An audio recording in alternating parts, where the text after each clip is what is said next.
en nuestro segundo trimestre del año, se llama Vivir.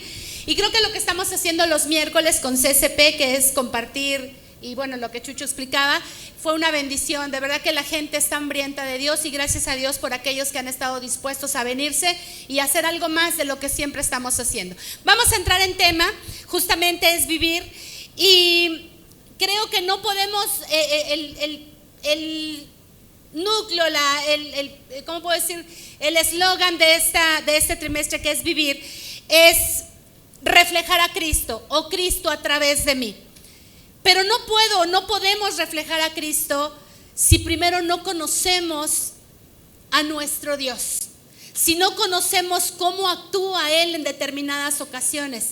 Porque muchas veces los más frustrados por lo que Dios hace o no hace, a veces somos nosotros mismos. Los que leemos la Biblia, los que venimos a una iglesia, los que tenemos comunión con Dios, a veces somos los más decepcionados o los más confundidos en cuanto a por qué Dios hace o deja de hacer ciertas cosas. Entonces es importante poder conocer cómo actúa nuestro Dios. Y entonces el día de hoy yo le puse este tema: cuando Dios dice que no. ¿Cómo se llama? Cuando Dios dice que no. ¿Sabes? A todos nos encantan muchas de las promesas bíblicas. ¿A quién no le gusta, verdad? El texto que dice que la voluntad de Dios es buena, agradable y perfecta. ¿A quién no le gusta el texto que dice Jehová es mi pastor y nada me faltará? ¿A quién no le gusta ese texto que dice que sus promesas para nosotros son sí y son amén? ¿A quién no le gusta? Hay un texto en la Biblia que dice que sabemos que Él nos oye, y si Él nos oye, sabemos que tenemos las peticiones que le hayamos hecho. Textos como los que Jesús enseñó: pedid y se os dará, buscad y hallaréis. Todos estos textos nos encantan. ¿Por qué? Porque nos estimulan nuestra fe, y no estoy diciendo que no estén bien o que no sean verdad. Sin embargo, hay un texto en Eclesiastés donde dice: ¿recibiremos del Señor acaso solo bien y no mal? Otro texto dice que el mismo que abre la herida, o sea Dios, el mismo que abre la herida es el mismo que también la va a sanar. Es decir, nuestro Dios actúa en su soberanía como a Él le place. Pero la mayoría de las veces a nosotros nos gusta que a todo nos diga que sí, ¿cierto o no? Y si Dios no contesta, no actúa, no hace como yo creo que Él debe de actuar, entonces muchas veces entramos en frustración, en dolor, en decepción, y muchas veces hasta podemos alejarnos de Dios. ¿Sabes? Cuando Dios dice que no, hay un propósito a través de eso. Cuando Él dice que no, el propósito de los no de Dios es prepararnos, capacitarnos y enseñarnos. ¿Cuál es el propósito de los no de Dios? Capacitarnos, enseñarnos y prepararnos. Hay muchas cosas que Dios va a tener que procesar, que sanar, que restaurar, que cambiar en nuestro interior antes de que muchas veces Dios diga que sí o se incline a favor de lo que nosotros le estamos pidiendo, ¿verdad? Ahora, ¿qué sería de nosotros, o más bien, cómo sería si Dios a todo lo que nosotros le pedimos dijera que sí? Entonces los papeles se invertirían, porque entonces nosotros seríamos los dioses, diciéndole a Dios que siempre haga lo que yo quiero que haga. A veces podemos pensar que Dios es una especie del genio de la lámpara maravillosa, donde una vez que yo froto la lámpara, Él va a salir y Él va a decir: sí, hija mía, aquí estoy, ¿qué quieres que yo haga? Pero Dios no actúa así. Él muchas veces va a decir sí, otras veces va a decir sí, pero no ahorita, y otras veces va a decir no. Y los sí, bueno, nos encantan, celebramos, nos gozamos, testificamos. Los espera, a veces uno dice: bueno, pues está bien, Señor, me esperaré, pero esa espera como desespera, ¿verdad que sí? Pero lo que no nos gusta definitivamente es cuando Dios dice que no. Ahora, cuando Dios dice que no, tenemos de dos: o nos amargamos o crecemos en fe. ¿Sabes por qué? Porque la fe no es garantía de que no vamos a derramar lágrimas. Tener fe en Dios no es garantía de que no vamos a sufrir. Al contrario, tú puedes leer en la Biblia a lo largo desde el Génesis, Apocalipsis, la historia de un montón de hombres y mujeres que lloraron y lloraron mucho, que pasaron por situaciones parecidas a las que tú y yo hemos vivido, que han llorado, que han sufrido, que Dios no les contestó, pero a pesar de eso, siempre vieron su propósito cumplido. Pero no solamente eso, se mantuvieron firmes en su fe. ¿Sabes? Cuando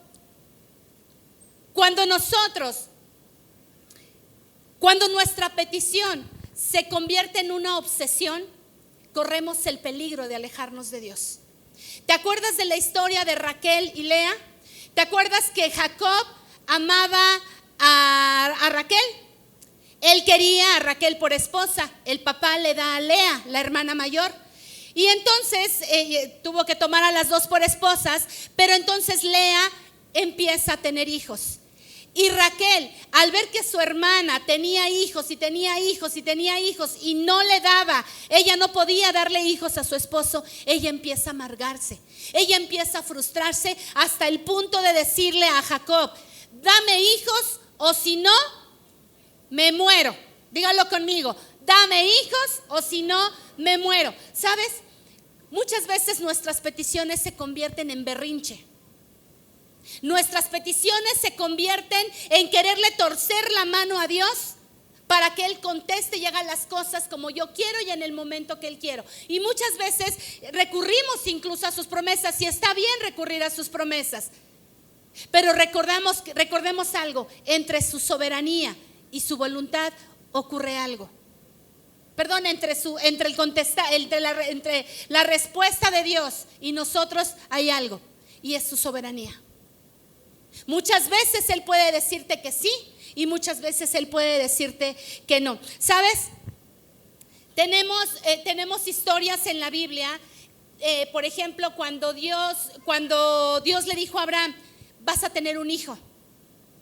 Pasaron 25 años para que esa promesa se cumpliera. Cuando Dios le dijo a David: vas a ser libertador del pueblo, de mi pueblo, pasaron 40 años para que esa promesa se cumpliera.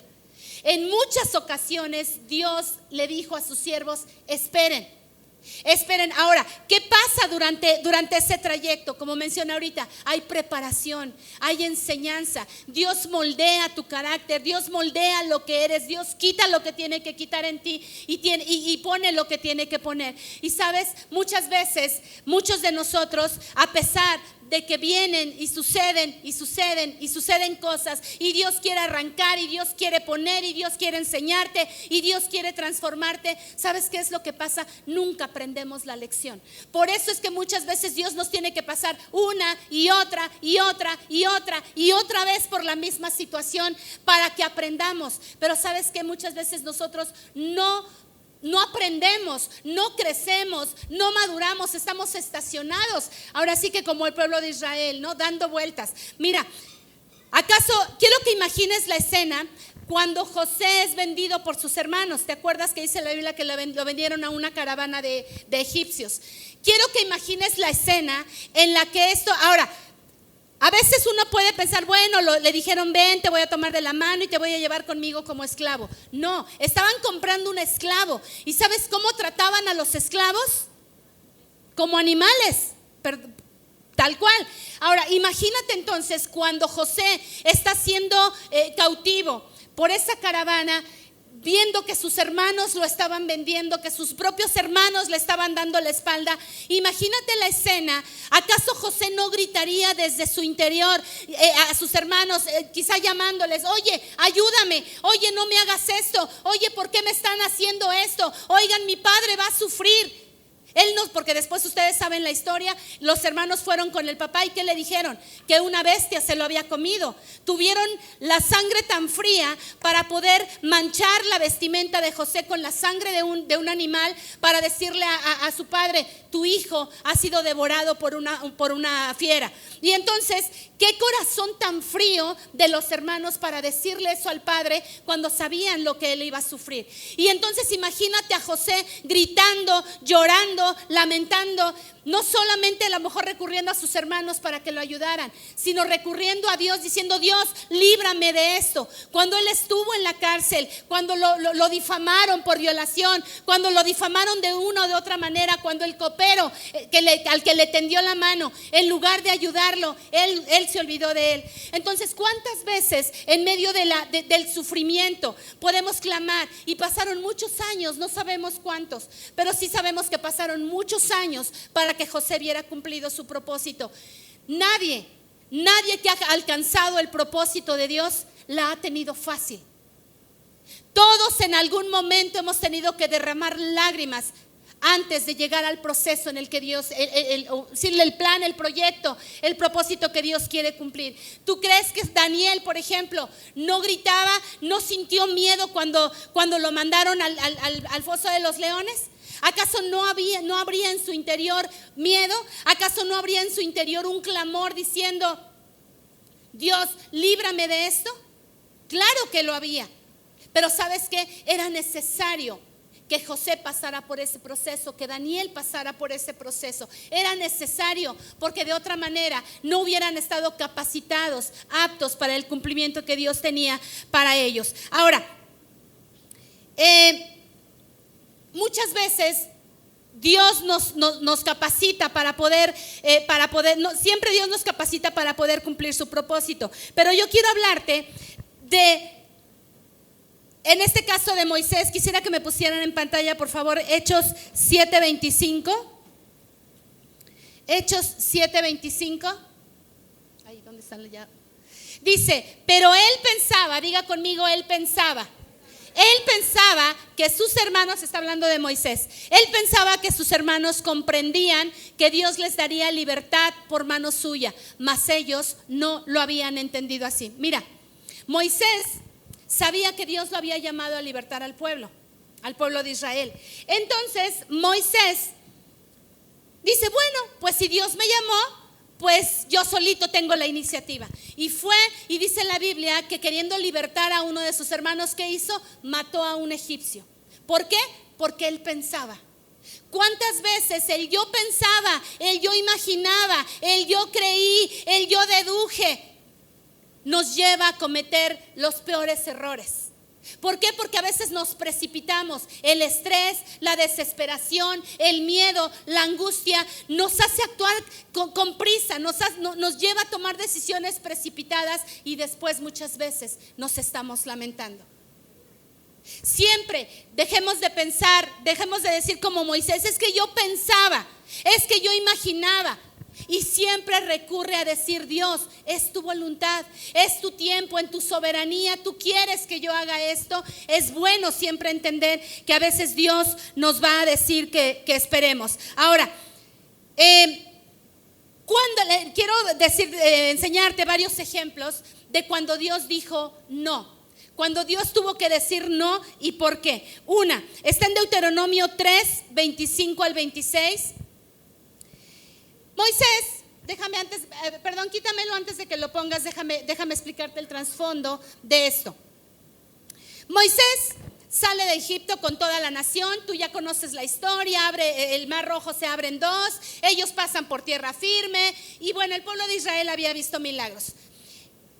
2 años después de que llevaban peregrinando por el desierto, el pueblo le dice a Moisés: Moisés, danos agua. Nos estamos muriendo de sed.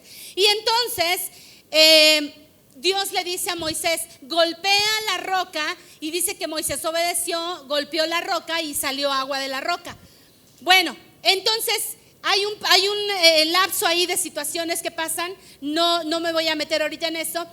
Pero 38 años después, poquito antes de entrar a la tierra prometida, ya habían muerto aquellos primeros que habían salido de Egipto. Ahora eran los hijos. Ya habían peregrinado y igual habían visto muchos milagros.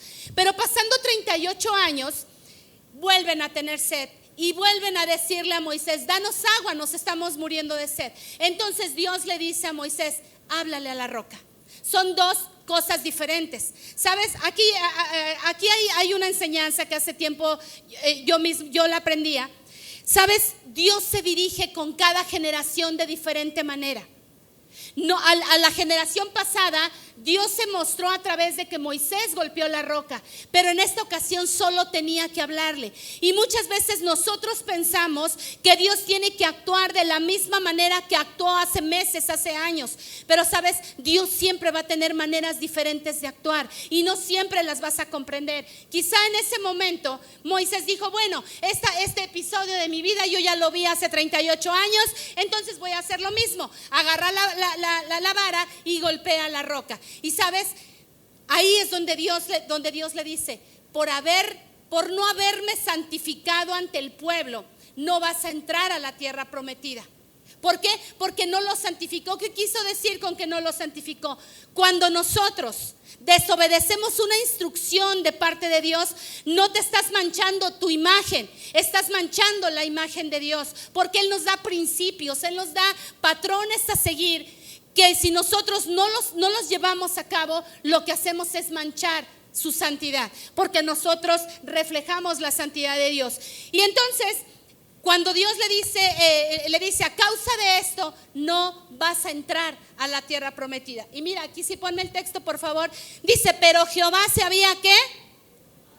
Enojado contra mí a causa de vosotros. Aquí está hablándole Moisés al pueblo, por lo cual no me escuchó. Y me dijo Jehová, lee conmigo toda la siguiente parte. Ahora léanlo con toda la fuerza. No me hables más de este asunto. Imagínate, Moisés lleva casi 40 años viendo milagros, siendo un líder para el pueblo de Israel. Vemos a un Moisés que la Biblia lo describe como el hombre más manso sobre la tierra. Vemos a un Moisés cumpliendo casi todas las palabras que Dios le había instruido. Pero en este momento, Moisés le rogó a Dios, Señor, déjame entrar. Imagínate si Moisés no tenía anhelo de entrar a la tierra prometida, si llevaba casi 40 años escuchando que Dios les iba a dar una tierra donde fluía la leche y la miel. Imagínate si no anhelaba con todo su ser poder entrar y pisar aquello que tanto había anhelado. Y sin embargo, Dios de manera tajante le dice, basta, no me hables más de este asunto. La historia se repite siglos después, cuando Jesús, dice la Biblia que llegó la mujer sirofenicia tocando su manto, ¿se acuerdan? Y entonces, no es cierto, no fue cuando tocó su manto. La otra mujer, la que le dice, mi hija está enferma. Y Jesús le dice, no está bien quitarle el pan a los hijos para dársela a los perrillos. Imagínate qué manera de Jesús de decirle tan cruelmente, primero, que no era hija, y segundo, la llamó perrilla. A veces entre nosotros nos podríamos ofender si alguien nos hablara de esta manera. Nos tacharíamos de falta de amor, de falta de sensibilidad. Nos tacharíamos, no sé, cualquiera de nosotros que hablara de esta manera. La verdad es que nos molestaríamos que alguien nos hablara así.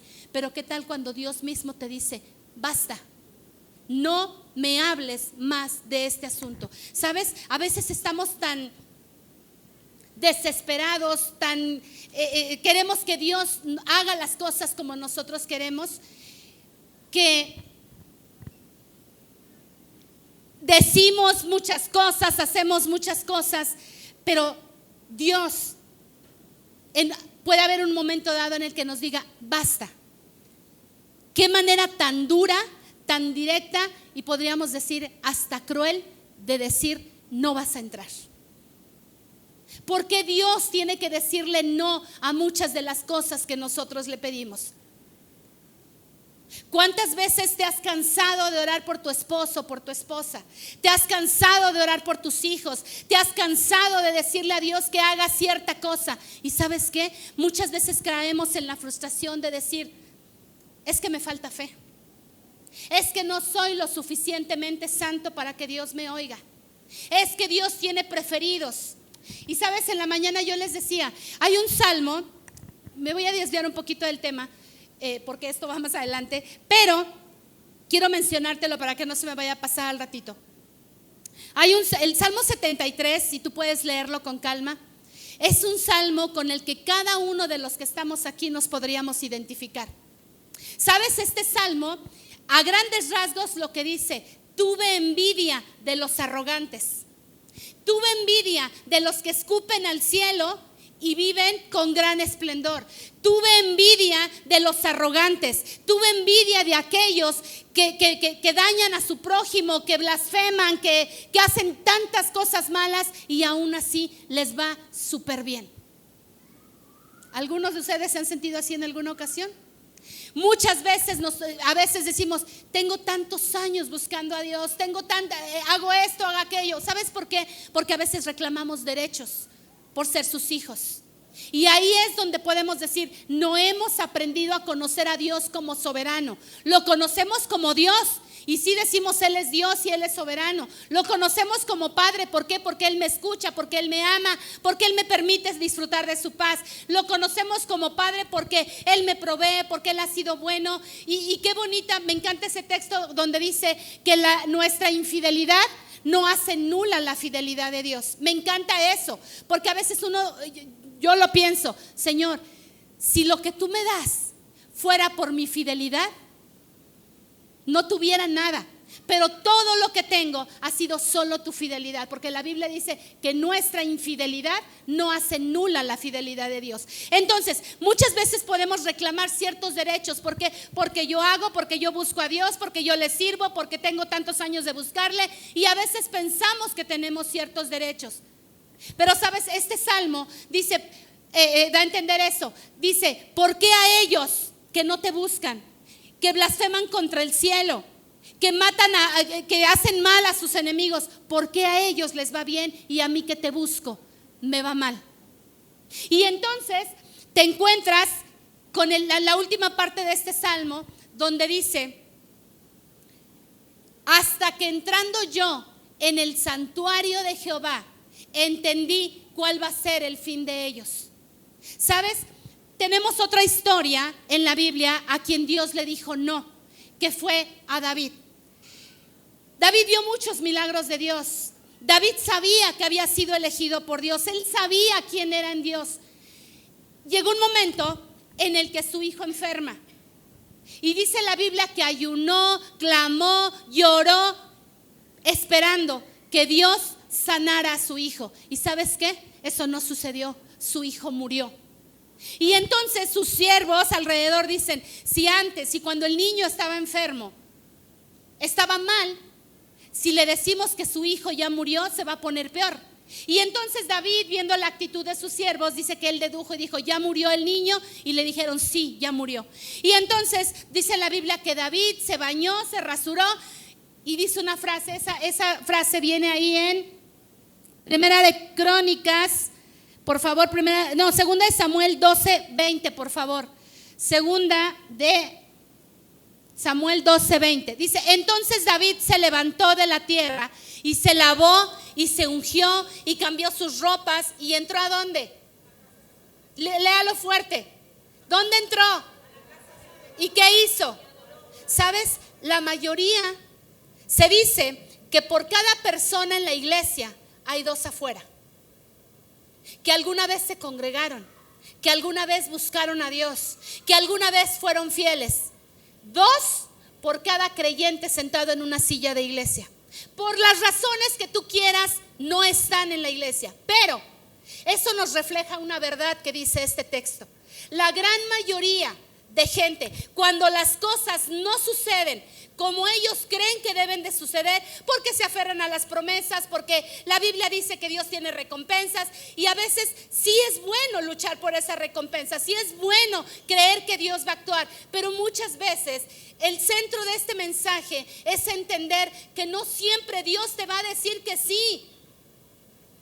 Y que el propósito de que te diga que no es porque Él quiere que crezcas, porque Él quiere que te acerques a Él. ¿Sabes por qué? Porque cuando Dios dice no, tienes de dos: o te alejas o te acercas más. David dice que cuando su hijo murió, dice que entró en la casa de Dios y adoró.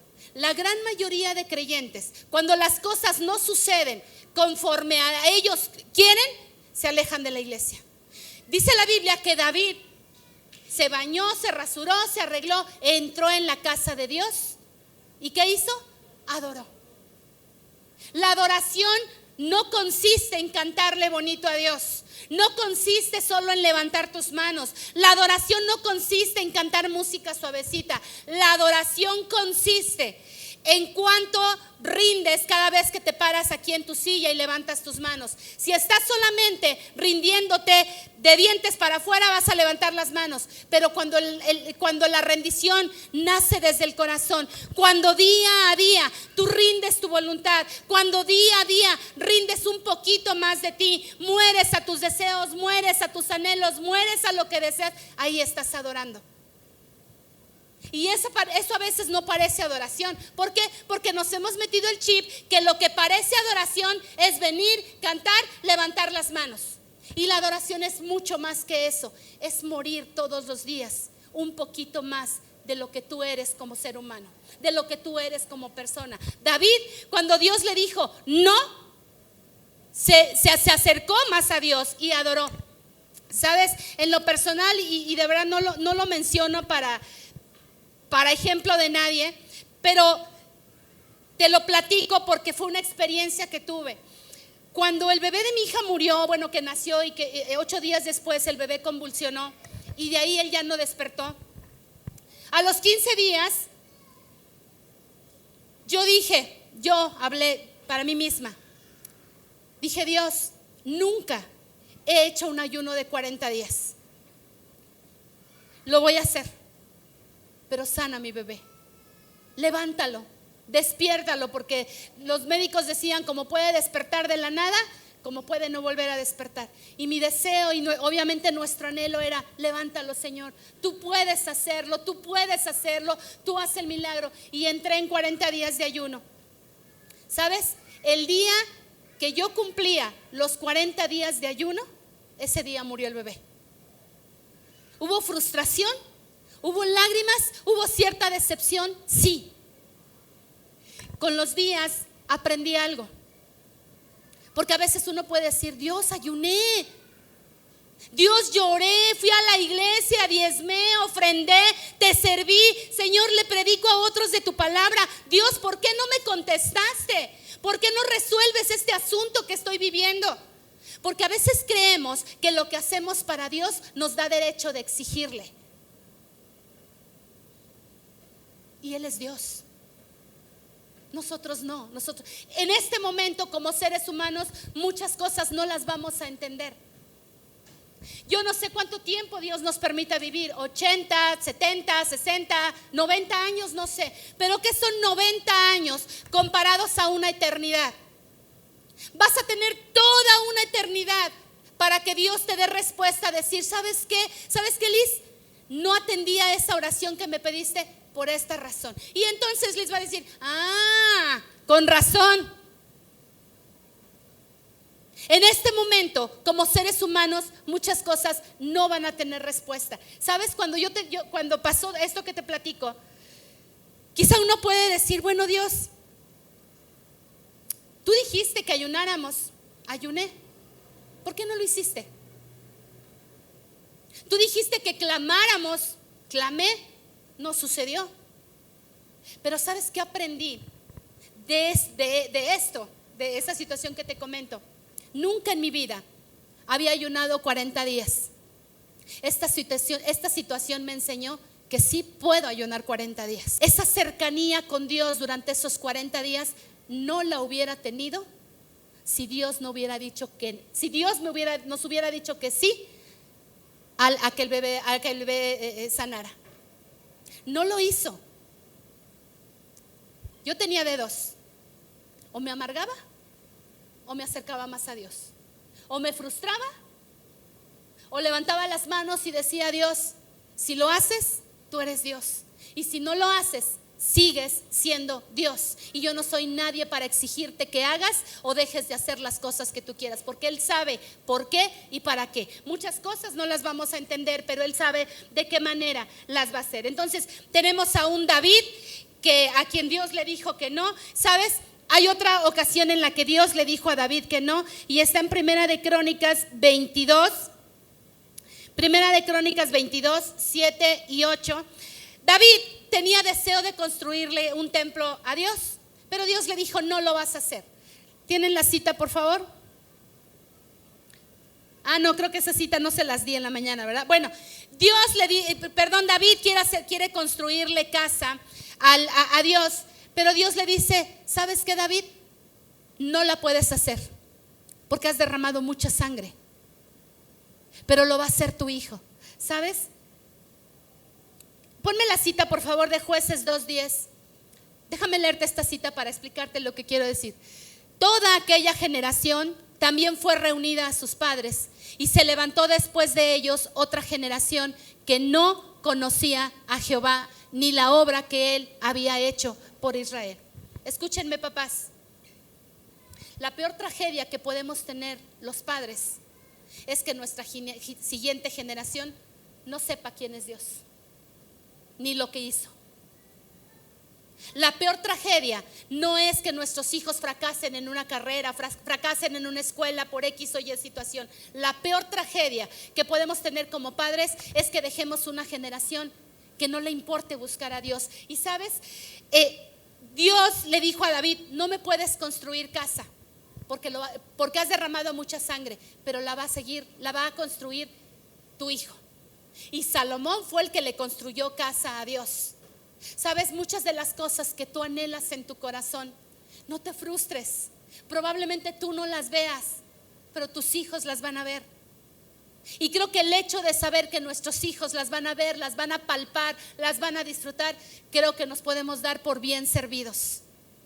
Dice entonces este texto, nos enseña que hay cosas que por ciertas situaciones de carácter, ciertas situaciones de nuestro pasado no van a ocurrir, pero Dios lo quiere hacer con tu siguiente generación. Confía, por favor, abraza la fe, abraza la idea de que aquello que le estás pidiendo a Dios, si tú no lo ves, tus hijos lo van a ver.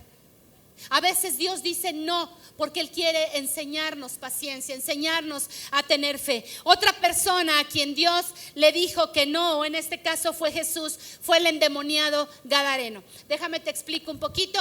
Jesús llega a un lugar llamado Gadara. Ustedes conocen la historia, o bueno, muchos de ustedes conocen la historia. Sale al encuentro de Jesús un hombre endemoniado, dice la Biblia. Y entonces dice que este hombre vivía en las tumbas. Dice que se golpeaba con piedras, y dice que ya lo habían amarrado varias veces con cadenas, con grilletes, y dice que todas las hacía a pedazos.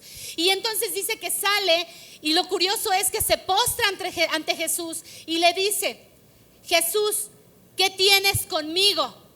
Y entonces Jesús le hace una pregunta, ¿cómo te llamas? Y entonces contesta este endemoniado, no él, claro, sino toda la posesión de demonios que tenía dentro, y le dice, Legión me llamo, porque ¿somos qué? Muchos. ¿Sabes de cuánto se compone una legión? 6,000 soldados. ¿Cuántos demonios tenía un solo hombre en su interior? 6,000 demonios. ¿Tú te puedes imaginar el estado de una persona con 6,000 demonios adentro? Uno puede decir, ¿dónde le caben? Yo les contaba en la mañana que hace muchos años tuve la oportunidad de conocer a una mujer ya mayor y tenía algunas situaciones muy, muy feas, parecía alguna cuestión de brujería, cosas así. Y entonces una vez estaban orando por ella y justamente como en este caso habló un demonio. ¿Y sabes qué externó este demonio? Vivimos uno en cada poro de su piel. Uno en cada poro de su piel. Mira, ¿por qué te expreso todo esto? Porque es importante que entendamos contra quién estamos luchando. Es importante que entiendas que tu lucha no es contra tu esposo, contra tus hijos, que tu lucha no es económica, que tu lucha no es contra nosotros los pastores, contra los hermanos que están sentados. Tu lucha no es ni siquiera contigo mismo, tu lucha es con un montón de demonios que quieren destruirte. ¿Sabes? Dice la Biblia que Jesús, cuando le dijo, este hombre le dijo, somos legión porque somos muchos. Dice que Jesús le expulsó los demonios y se acuerdan, dice que los demonios le dijeron que les diera permiso de meterse ¿dónde? En los cerdos. ¿Cuántos cerdos había? Dice la Biblia que eran como 2,000 cerdos. ¿Qué pasó con los cerdos? No oigo a nadie. ¿Qué pasó con los cerdos? Se precipitaron por el despeñadero, cayeron al mar y ahí se ahogaron.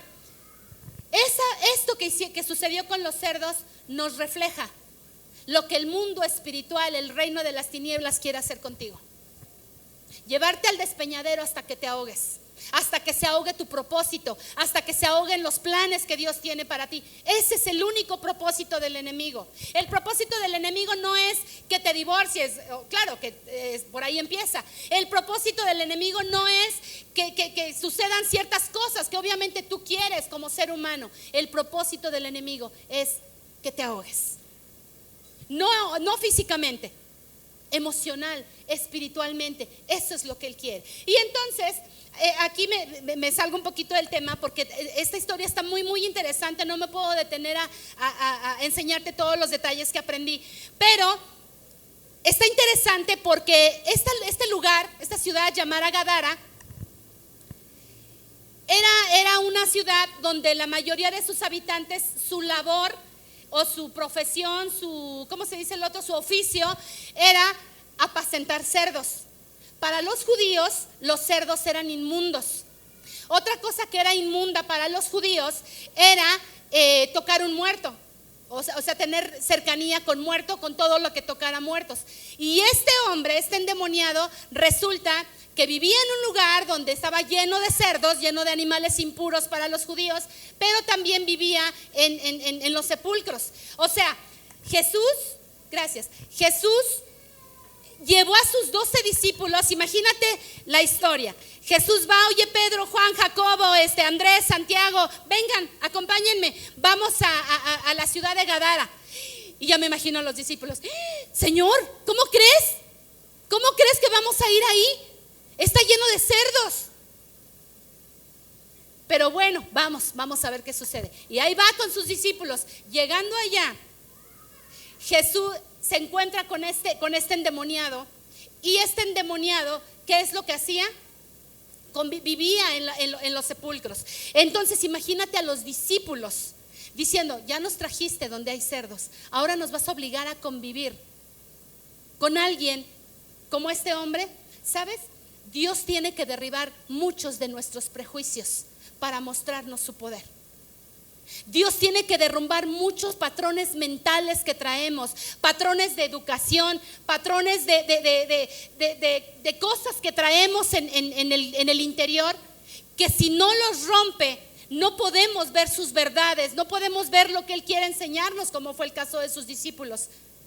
Por eso es que a veces Dios te va a decir no. Ahora, ¿cuándo le dijo Jesús a este gadareno que no? Cuando él recibe, que dice que ya fue libre, dice la Biblia que él le dijo, Jesús, déjame ir contigo, déjame subir. Dice que porque Jesús se subió a la barca y ya se iba, y entonces este hombre le dijo, quiero ir contigo, quiero estar contigo, quiero servirte. ¿Era malo el deseo de este hombre? No. ¿Sabes? No todo deseo, si Dios te dice que no, no es porque estés mal, es bueno muchas veces de las cosas que tú quieres hacer, pero hay veces que simplemente Dios te dice, sí, pero espérate tantito. Necesito derribar muchos prejuicios, como fue el caso de los discípulos. Necesito cambiar muchas cosas en ti para que estés listo. Imagínate, si en este momento Jesús no hubiera derribado los prejuicios de los apóstoles, ellos no hubieran estado listos para lo que venía. Cuando Jesús se fue al cielo, los discípulos se vieron obligados a convivir con gente que nunca habían convivido. Pero si Jesús no hubiera derribado esos prejuicios primero, ¿qué hubieran hecho? ¿Qué hubiera hecho Pedro cuando Dios le dijo, ve a la casa de Cornelio, que era un gentil? ¿Qué hubiera hecho el apóstol Pablo cuando Dios le dijo: te he escogido para que lleves mi nombre entre los gentiles? Y Pablo asustándose: ¿cómo crees, Señor? A los gentiles no, porque los judíos eran muy celosos de su cultura, de su fe. Jesús tuvo que derribar muchos prejuicios para que después ellos pudieran llevar a cabo los planes perfectos que Dios tuvo para sus 12 apóstoles. Pero en el caso del gadareno, le dice el gadareno: Jesús, déjame ir contigo. Y Jesús le dice: no. Y uno puede decir: ¿por qué le dijo que no? ¿Qué le costaba? ¿Por qué no corrió a Judas y mejor agarró a este hombre que sí estaba a lo mejor agradecido? Tenía un Judas robándole el dinero, tenía un Judas que lo iba a traicionar, tenía un Judas lleno de hipocresía, lleno de ambición, lo que tú quieras. ¿Por qué no quitó a Judas y metió a lo mejor a este? ¿O qué le costaba tener uno más entre sus 12? Jesús le dijo: no. Le dijo: regrésate a los tuyos y cuéntales cuántas cosas Dios ha hecho contigo. ¿Qué nos enseña esto? Para él, para el gadareno, su propósito era mostrar la gracia de Dios. Para los discípulos, su propósito era mostrar el poder de Dios. Muchas veces nos llenamos de comparaciones diciendo: ¿por qué Dios no me usa a mí como a esta persona? ¿Por qué Dios no hace esto conmigo? ¿Por qué Dios no me levanta como a tal? ¿Por qué Dios no me levanta como aquel? Porque simplemente Dios tiene, a lo mejor a ti te usa para exaltar su gracia. A usted Dios lo va a usar para externar su poder. A usted Dios la va a usar para mostrar su carácter. Dios nos usa a todos nosotros para revelar un área de su esencia, un área de su carácter, un área de su forma de ser, de su forma de pensar. Y Dios combina ese propósito con lo que tú eres como persona, con las cualidades, características, dones y talentos que tú tienes. Eso Dios lo quiere usar para su gloria. No te frustres comparándote con lo que Dios hace con otros. Leí una reflexión en la semana que me llamó la atención del íbice alpino. Dice que el íbice alpino es como un venado. Dice que prácticamente escala los peñascos. Y entonces dice que tiene unas pezuñas especiales para adherirse a la roca y poder escalar. Y esta reflexión que leí dice que el íbice podría pensar en un momento dado: ¿por qué no me la pusiste más fácil? ¿Por qué no me diste alas en lugar de patas para escalar? ¿No era más fácil que me dieras alas como a las águilas, para poder ellas, como si nada, solo dejándose llevar por el viento, llegan a las alturas? ¿Por qué a mí me diste unas patas que tienen que escalar? Muy bien, están diseñadas para adherirse a la roca, pero yo no quería eso. Yo quería volar para que fuera más fácil. Si a ti Dios te dio patas, perdón por la comparación, para escalar, y a otros les dio alas, no te lamentes. No te estaciones toda la vida quejándote por lo mismo. No te quejes diciendo: ¿por qué Dios me dice que no? Abraza tu no. Abraza si Dios te dice que no. Él sabe por qué lo hace. Si Dios te ha negado por años, por meses, no sé, Dios te ha negado una respuesta a algo que le estás pidiendo, ríndete, mejor ríndete y dile: no sé qué quieres, Dios, no sé qué quieres enseñarme, pero aquí estoy. Pero Señor, ayúdame a aprender rápido, porque la espera desespera. Porque la espera a veces duele más a que te digan que no. ¿Sabes? Un último texto, ya no me voy a detener en las demás, aunque hay otros ejemplos. Está el apóstol Pablo, está Jesús mismo, a quien Dios le dijo que no cuando él le dijo: Padre, si se puede que pase de mí esta copa. Y Dios le dijo no. Pablo le dijo: Señor, quítame este aguijón. Dios le dijo: no, no te voy a quitar ese aguijón, pero te voy a dar de mi gracia.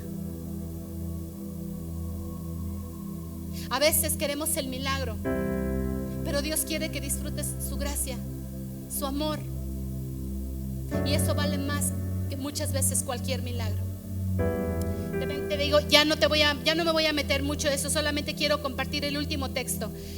Isaías 41:21, por favor. Isaías 41:21 dice: alegad por vuestra causa, presenten sus pruebas. Hace muchos años yo leí este texto y me fui a investigar la palabra alegar. Cuando Dios dice, alega conmigo, alega tu causa delante de mí. Alegar es, entra en pleito conmigo, a ver si tienes razón. Y vino a mi mente cuando el rey Ezequías enfermó, y dice la Biblia que Dios le dijo a Isaías, ve y dile al rey que arregle todos sus asuntos porque va a morir. Isaías le dice al rey, dice Jehová que arregles todos tus asuntos porque vas a morir. Y entonces dice la Biblia que Ezequías se voltea hacia la pared, se humilla ante Dios y le dice a Dios, Señor, acuérdate que he andado rectamente delante de ti. Acuérdate que he sido justo. Acuérdate que he amado tus leyes y tus mandamientos. Señor, acuérdate. Y entonces dice la Biblia que Isaías todavía no salía de la casa de Ezequías cuando Dios le dijo a Isaías, regrésate y dile a Ezequías, porque te has humillado, te voy a dar 15 años más de vida. Aquí el punto es, ¿qué tienes para alegar con Dios? Cuando está el juez, cuando hay un juicio, está el juez. Yo he visto en la tele, nunca he estado en un juicio presente, pero he visto en la tele que está el juez, está el fiscal, que es quien acusa, y está el abogado defensor. Ambos presentan pruebas de su cliente, ya sea para acusar o ya sea para defender. El que defiende dice, estas son las pruebas en su defensa. Ezequías tuvo defensa en su favor y le dijo, Señor, acuérdate que he andado rectamente delante de ti. Acuérdate, Señor, que he sido fiel. Acuérdate, Señor, que he sido justo he hecho justicia con la gente. Acuérdate, Señor. Y entonces Dios se retracta y le dice, regrésate y dile que le voy a dar 15 años más de vida. Aquí la pregunta es, ¿qué hubiera hecho Dios conmigo? Yo tuviera en la mano pruebas para decirle, Señor, acuérdate que he hecho esto y esto y esto y esto, o no tengo nada. ¿Con qué argumento a mi defensa? Dice el texto que leyó, dice, alega tu causa y presenta pruebas delante de mí. Ve con Dios, alega tu causa. Quizá Dios se retracte y diga, regrésate y dile que le voy a dar otra oportunidad, que voy a responder su oración. Regrésate y dile que yo tengo algo preparado para él, pero que se espere.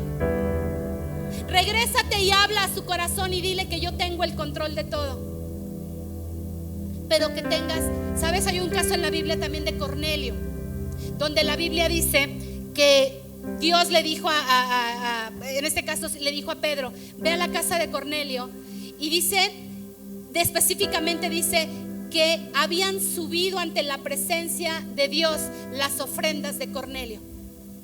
Cuando tú traes una ofrenda aquí, quítate de la cabeza que traes una ofrenda para el pastor, que traes una ofrenda para el templo, que bueno, se pone en el templo. Quítate esa idea. Mírate como Cornelio se miraba. Dice que sus ofrendas habían subido ante la presencia de Dios. Todo lo que tú hagas para Dios, conviértelo en una ofrenda. Si Dios te la recibe, te va a aplaudir, y si no te la recibe, te va a decir como a Moisés, basta ya, no quiero hablar más de este asunto. Y entonces tendrás que callarte y aguantar un rato y decir, sí, Dios, como decía Job en su momento, me inclino y espero. Con esto termino.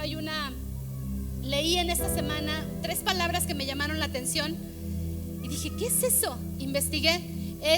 Decía, todo hijo de Dios debe de tener 3 cosas: ortodoxia, ortopraxis y orto no sé qué.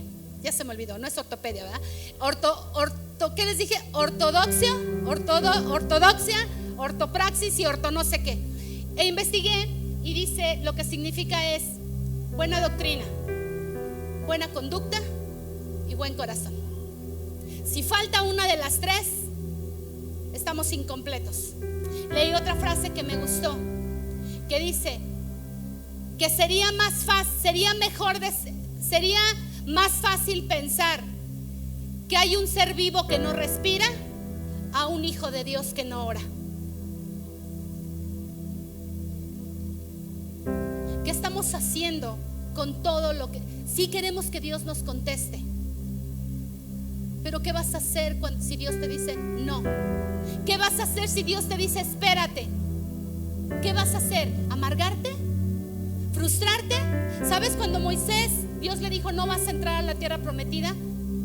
Podríamos pensar que Moisés podría haber entrado en amargura. ¿Para eso te serví 38 años? ¿Para eso me usaste en milagros?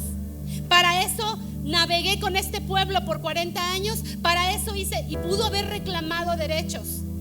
Por eso es que llegó un punto donde Dios le dijo basta, no se hable más de este asunto. Pero ¿sabes qué? Moisés no se amargó. Moisés llevó al pueblo de Israel hasta los meros límites de la tierra prometida. No se amargó, no se frustró, no lamentó, no blasfemó al cielo, no hizo nada. Simplemente dijo: está bien, tú eres Dios. Tú eres Dios. ¿Qué más podemos decir? Tú eres Dios. Y tú sabes por qué lo haces o por qué no haces lo que yo te estoy pidiendo. Ponte de pie, por favor.